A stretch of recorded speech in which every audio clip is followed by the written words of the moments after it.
સમાચાર વડોદરાથી એમએલએ યોગેશ પટેલની નારાજગી મામલે હેમાંગ જોશીની સ્પષ્ટતા। કાકા નારાજ છે તે ઉપજાવી કાઢેલી વાત છે તેવું હેમાંગ જોશીએ કહ્યું છે।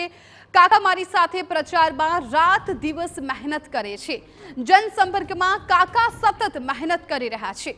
હેમાંગ જોશીના હાથે યોગેશ પટેલે ભાજપનો ખેસ ના પહેરતા વિવાદ છે એ વકર્યો હતો। એ વિડીયો પણ કે જે સમયે હેમાંગ જોશીના હાથે યોગેશ પટેલને ખેસ પહેરાવવામાં આવતો હતો, પરંતુ યોગેશ પટેલે એ ખેસ નહોતો પહેર્યો। ત્યારબાદ હવે આ નિવેદન છે એ સામે આવ્યું છે। આ નારાજગી વચ્ચે હેમાંગ જોશીએ સ્પષ્ટતા કરી કે કાકા નારાજ છે તે ઉપજાવી કાઢેલી વાત છે। કાકા મારી સાથે પ્રચારમાં રાત દિવસ મહેનત કરે છે અને જનસંપર્કમાં પણ સતત તેઓ મહેનત કરી રહ્યા છે।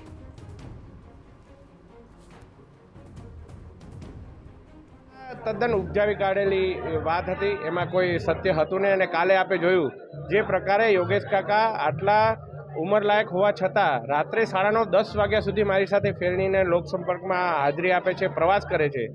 એટલે આ જે કોઈ પણ વાત છે એ તદ્દન કોઈ ચોક્કસ તત્વો દ્વારા ઉપજાવી કાઢેલી છે, પરંતુ જે પ્રકારનો લોકસંપર્ક માંજલપુરમાં થઈ રહ્યો છે, હું આપને ખાતરી આપું છું કે માંજલપુર વિધાનસભા શહેરની તમામ વિધાનસભાઓનો રેકોર્ડ તોડશે। તો આ તરફ હેમાંગ જોશીના હાથે ખેસ ન પહેરવા અંગે યોગેશ પટેલે ન આપ્યો જવાબ। યોગેશ પટેલે હસીને જવાબ આપવાનું ટાળ્યું। યોગેશ પટેલ નારાજ હોવાનો ગણગણાટ ફરી શરૂ થઈ ગયો।